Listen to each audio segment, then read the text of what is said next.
Ya, selamat siang kepada Ibu. Terima kasih atas waktunya. Kami sudah diperkenankan untuk hadir pada siang hari ini dalam sesi wawancara untuk memenuhi salah satu tugas kami, yaitu demonstrasi kontekstual pada modul 3.1 terkait pengambilan keputusan, seperti itu Bu ya.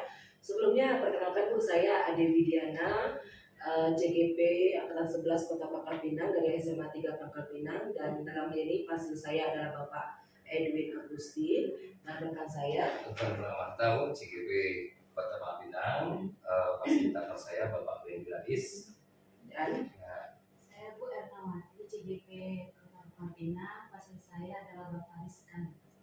Oke, siap.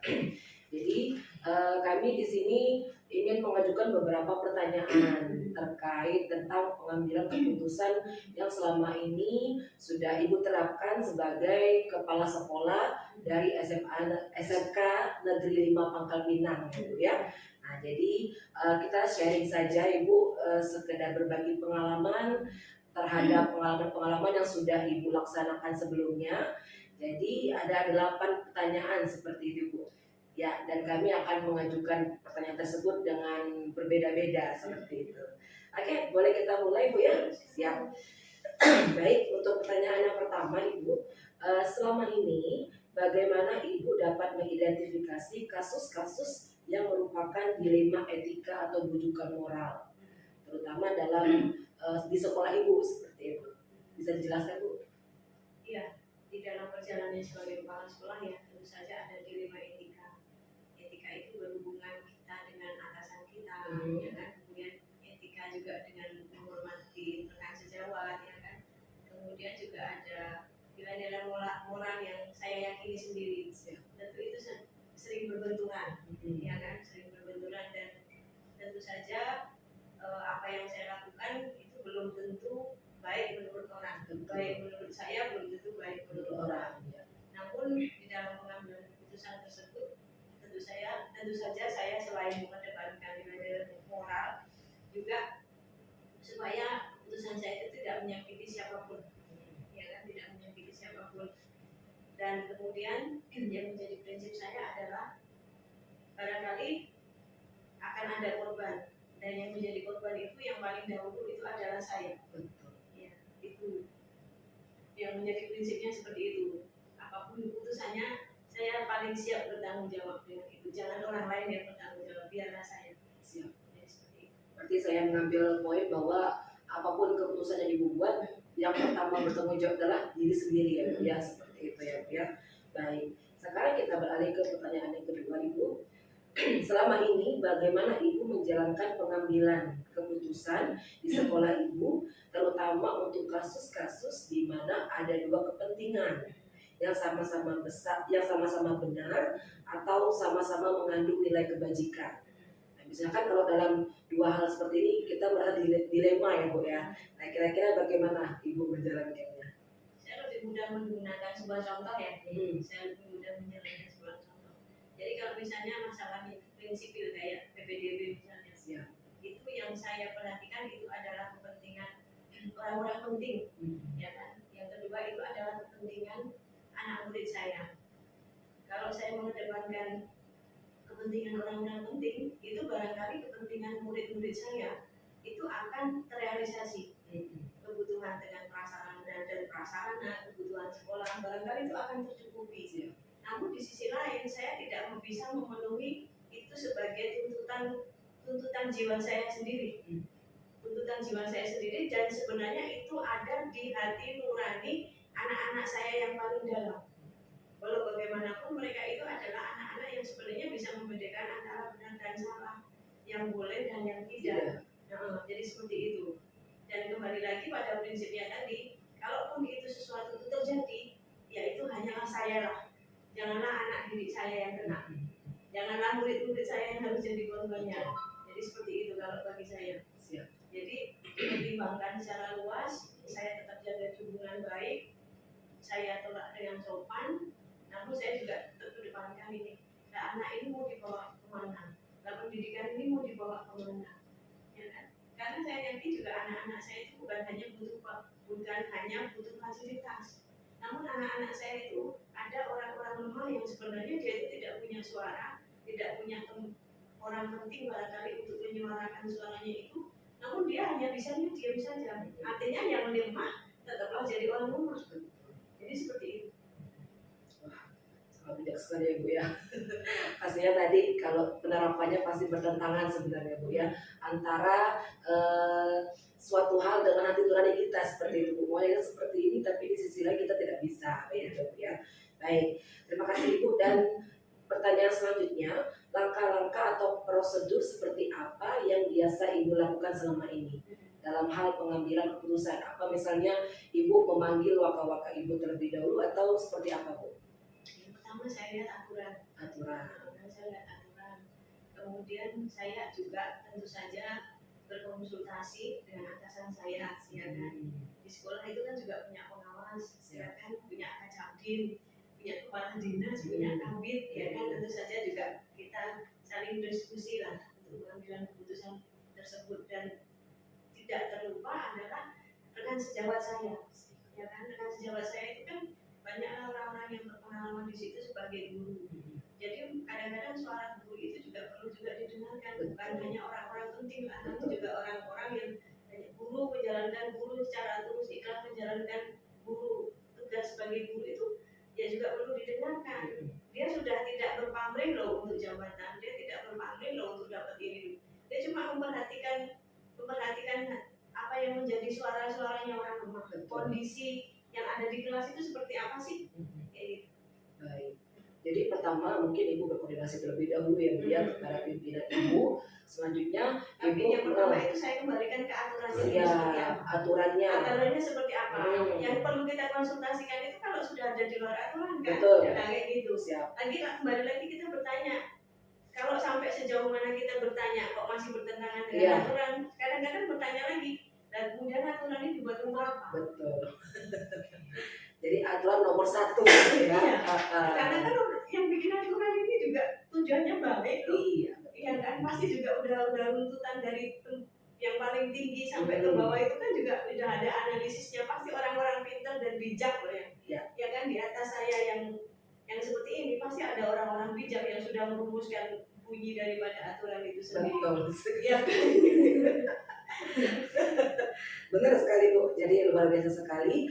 Mungkin dari saya cukup sekian pertanyaannya tentang identifikasi ya Pak ya, terkait dilema etika sama bujukan moral yang terjadi di sekolah. Nah sekarang pertanyaan selanjutnya Pak, kira-kira apa saja hal-hal yang Bapak anggap efektif dalam mengambil sebuah keputusan seperti itu Pak? Silakan Pak. Baik, terima kasih Bu Ade. Tadi mungkin sudah saya sampaikan agak ringan ya dengan Pak Irfan bahwa keputusan itu satu syaratnya tidak boleh menyinggung perasaan orang lain.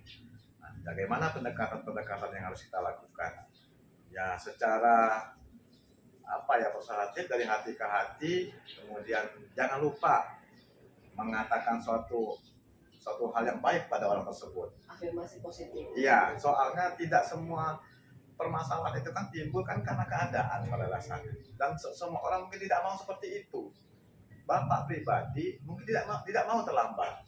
Tetapi karena HP Bapak ketinggal, otomatis bikin Bapak terlambat. Iya. Itu kasusnya. Yang kedua misalnya, nggak mungkin Ibu Ade terlambat. Tapi karena kunci motornya nyarinya kemana-mana, nah itu sifatnya kasus Pak ya. Tetapi kita bisa melihat atau bisa mengidentifikasi mana guru dan pegawai yang memang menjadi budaya mereka. Tahu Pak. Dan teman-teman tahu. Dan saya mungkin sebagai pimpinan tidak mau menjadi, mohon maaf ya, agak kejam virus. Tetapi saya pengen mengajak yang tidak terlambat ini jangan mencontoh yang terlambat. Itu caranya. Kenapa? Kalau kamu mencontoh yang terlambat, otomatis kamu juga seperti itu. Nah, artinya lama-lama orang yang terlambat ini akan merasa tidak nyaman. Saya pernah Pak mentestimoni seorang guru yang terlambat dengan bukan manggil ke kantor, tapi duduk di kursi-kursi di luar kantor.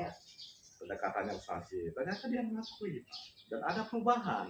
Nah, saya pengen semenjak Bapak jadi kepala sekolah penggerak, nah pendekatan emosional itu lebih efektif, lebih aktif.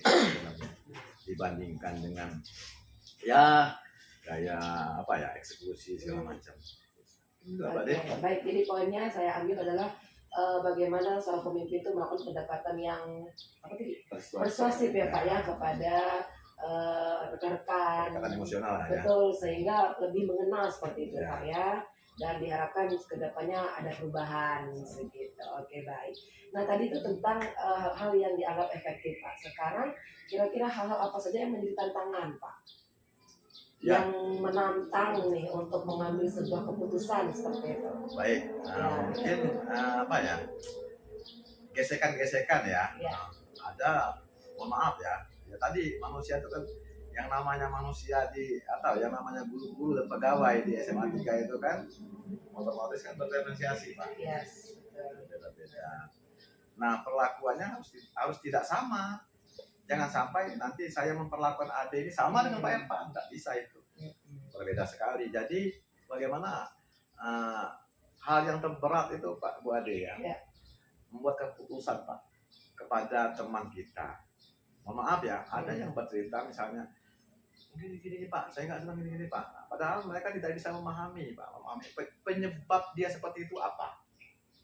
Betul. Ya, jadi kalau kita tahu penyebabnya, maka harus dimitigasi tadi kesimpulannya. Nah, kadang-kadang teman-teman kita nggak sampai ke situ berpikirnya. Kok Pak Sudi lambat dengan keputusan gini-gini? Nggak semudah itu, Pak. Perlu pertimbangan. Perlu pertimbangan, bukan hal yang tegas kita putuskan. Kalau kita sudah aturan sekian, kamu harus begini. Nah, itu ada suatu hal nilai humanismenya Pak. Jadi kalau kita kepada manusia berbeda kepada binatang Pak. Berbeda kepada suatu keputusan.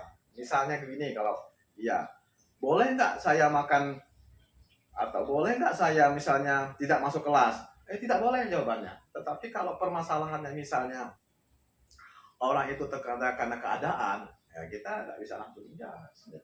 Nggak bisa. Kita harus lihat dulu situasinya, penyebabnya apa sih? Nah, memang di dalam mengambil keputusan pasti ada yang suka tidak suka, Pro kontra. pasti ada. Wah, Pak Suryadi ini kok lemah sekali ya. Dia nggak tahu efek yang kita lakukan. Dan kalau saya terjerumus dengan itu, saya menjadi tidak berwibawa. Tetapi kalau saya misalnya memutuskan ini, oh benar ya Pak Suryadi, kenapa dia? Kita boleh tidak lambat dengan keputusan? Boleh. Bukan harus cepat dengan keputusan, nggak bisa. Hal-hal yang sifatnya itu membuat suatu hal yang timbul permasalahan baru, tetap harus kita pertimbangkan. Malahan kita ulur-ulur. Maaf, ada seorang guru kita mungkin mau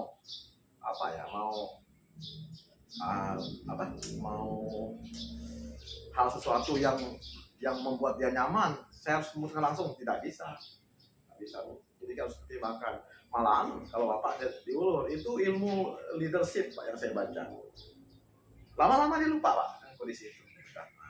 Tapi nggak mesti dia tersinggung. Pelan-pelan. Oh nanti Bu ya, nanti kita kerjakan sama-sama, atau nanti kita urus sama-sama ya ke dinas pendidikan supaya itu nantinya bisa cepat keluar, lupa segala macam. Nah seperti itu. Jadi tidak semudah yang kita kira. Nah banyak seorang pemimpin itu mungkin dia langsung timbul efek lain. Itu misalnya sekolah tidak nyaman. Pada saat awal memang rasa tidak nyaman itu beradaptasi itu susah. Pertama kali Bapak masuk di SMA 3 memang susah karena memposisikan jadi kepala sekolah yang notabene yang sekolah hebat itu guru-gurunya luar biasa, tidak mudah. Nah, timbul ini yang tadi saya bilang, si A mau begini, si B mau begini, si B mau begini. Nah saya harus punya keputusan untuk menyampaikan kepada teman-teman, bukan secara umum. Dan menyinggung juga di rapat itu nggak bisa kita langsung menunjuk ke personnya, nggak bisa. Harus secara global, tapi mengena di hati mereka. Seperti itulah Pak Ade, saya kira. Siap. Berarti poinnya adalah mungkin kalau dalam sebuah instansi itu Pak ya, tidak hanya dalam kelas kita harus menerapkan pembelajaran berdiferensiasi, tapi sebagai seorang pemimpin juga harus pendekatannya nggak sama. Pendekatan yang sama kepada guru-guru yang berdiferensiasi juga. Iya, apalagi menghadapi guru yang lebih tua dari kita mungkin yang lebih tua. Benar Pak. Nggak sama saya menghadapi dengan Pak Irfan, nggak sama dengan Ade. Ade dan Ibu Erma itu masih muda, tapi kalau menghadapi orang tua itu pendekatannya lain lagi, ngajak ngobrol segala macam. Artinya mereka itu dihargai, Bu Adi. Jadi kalau kita merasa pemimpin tuh merasa hebat segala macam, hancur sekolah. Benar sekali Pak. Siap. Berarti sekarang kita beralih ke pertanyaan yang selanjutnya Pak ya. Ya. Mungkin ini sudah disinggung sedikit tadi sama Bapak di awal, maaf sebelumnya, tentang dalam mengambil keputusan itu, apakah Bapak punya jadwal yang signifikan? Misalnya, apakah langsung dieksekusi di tempat atau ada jadwal-jadwalnya? Mungkin bisa diperjelas kembali Pak. Baik, secara administrasi kita punya jadwal. Oke. Tetapi yang namanya kejadian itu kan tidak mau kita inginkan di saat itu. Nah, kemudian Bapak menyampaikan informasi ini tidak langsung di saat itu, menunggu momen yang tepat, mood yang tepat terhadap orang itu. Secara psikologis, kalau kita menyelesaikan masalah di saat itu, ya emosinya belum terkendali. Maka kita harus punya step. Dengan berkurangnya hari demi hari tadi, dia akan berpikir panjang tentang kejadian itu. Nah, setelah kita sampaikan kepada mereka tentang pasal tadi, membuat mereka menerima apa yang kita sampaikan. Terlepas itu pahit bagi mereka. Tetapi kalau kita menyampaikan di saat itu, sama juga dengan anak, Pak. Silakan gitu ya. Maka salah anak kita ngajar. Di saat itulah kita malahin dia. Dia akan marah kita, Pak. Tetapi kalau dulu pernah kasus di SMA 3 juga saya sebagai wakil siswa. Saya langsung marah pada anak itu, kemudian ini 2 hari kemudian saya panggil lagi. Maaf Bapak salah ya kemarin itu. Ya nggak apa-apa. Jadi moodnya itu udah kena di kita. Itu jawabannya. Kira-kira begitu deh. Siap. Terima kasih banyak Pak. Bapak telah menjabarkan begitu banyak sekali pengalaman yang berharga kepada kami terkait bagaimana mengambil keputusan seperti itu Pak ya. Dan banyak hal baru yang kami dapatkan terutama sebagai calon guru penggerak seperti itu. Banyak sekali ilmu yang kami dapatkan dan kebetulan saya ada 2 pertanyaan yang ingin saya tanyakan kepada Bapak. Terutama yang pertama adalah ada nggak kira-kira seseorang atau faktor-faktor yang selama ini mempermudah Pak atau membantu Bapak dalam mengambil keputusan seperti itu, selain yang Bapak sebutkan sebelumnya seperti rekan sejawat, kemudian ada kepala sekolah yang senior seperti itu. Kira-kira ada faktor yang lain nggak Pak kira-kira? Ya, terima kasih. Saya jadi kepala sekolah, saya terlihat tadi sudah 4 sekolah ya. Dan di sekolah itu karakter gurunya beda-beda ya. Ada yang kami kebetulan di suatu sekolah itu enak itu secara kita kerja itu sekeliling kita stakeholder langsung mendukung, langsung bisa kolaborasi. Ada yang juga susah itu nanti kalau Bapak dan Ibu itu menjadi kepala sekolah, disitulah kalau di lingkungan kita tidak bisa mendukung, kita kayak berjalan sendiri. Nah, kembali ke pertanyaan yang ada kawan-kawan yang mendukung enggak? Saya setiap menyampaikan sesuatu mungkin bekal pada bapak-bapak dan ibu-ibu calon guru penggerak, mungkin di satu saat bapak-bapak akan memimpin, akan menjadi leader, akan menjadi kepala sekolah. Menurut pengalaman saya yang paling mudah itu, kalau kita jadi kepala akan ringan itu, jangan kita bekerja sendiri. Kita hanya manajerial, beri kayak orang, beri kebebasan orang itu untuk mengeksplorasi. Kita hanya memberi arahan, kita memberi rambu-rambu. Dia akan senang karena dia akan mengasah kemampuannya. Kita pun terbantu. Betul. Itu kuncinya. Jangan pernah mengambil keputusan sendiri, jangan pernah bekerja sendiri. Kalau saya di SD 19 sangat enak sekali Bu.